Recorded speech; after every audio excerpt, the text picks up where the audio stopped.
ಹೀಗಾಗಿ ಇನ್ಸುಲಿನ್ ಸಂಬಂಧಿತ ಹೈಪೋಗ್ಲೈಸಿಮಿಯಾ ಪ್ರಕರಣಗಳ ಬಹುಪಾಲು ಸ್ಟ್ಯಾಕಿಂಗ್ನಿಂದ ಉಂಟಾಗ್ತವೆ.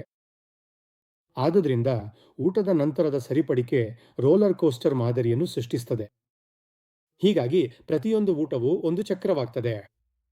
ಶರೀರದಲ್ಲಿ ಸಕ್ಕರೆ ಹೆಚ್ಚಾಗುತ್ತೆ, ನೀವು ಹೆಚ್ಚುವರಿ ಇನ್ಸುಲಿನ್ ತೆಗೆದುಕೊಳ್ಳುತ್ತೀರಿ, ನಂತರ ರಕ್ತದಲ್ಲಿನ ಸಕ್ಕರೆ ಕಡಿಮೆ ಆಗುತ್ತದೆ, ನೀವು ಹೆಚ್ಚಾಗಿ ತಿನ್ನುತ್ತೀರಿ, ಮಿತಿಮೀರಿದ ಊಟ, ಮತ್ತೆ ಸಕ್ಕರೆ ಹೆಚ್ಚಾಗುತ್ತೆ ಮತ್ತು ಈ ಪ್ರಕ್ರಿಯೆ ಹೀಗೆ ಮುಂದುವರಿಯುತ್ತದೆ.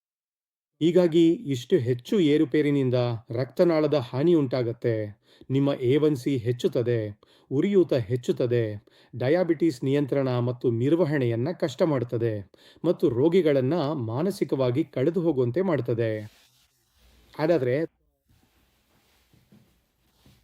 ನಮ್ಮ ಗುರಿ ಎಂದರೆ ನಿರೀಕ್ಷಿತ ಗ್ಲೂಕೋಸ್ ಮಟ್ಟ ಸಂಖ್ಯೆಗಳ ಬದಲಾವಣೆ ಅಲ್ಲ. ಅದಕ್ಕಾಗಿಯೇ ಊಟದ ನಂತರ ಗ್ಲೂಕೋಸ್ ಮಟ್ಟ ಹೆಚ್ಚಿರ್ತದೆ.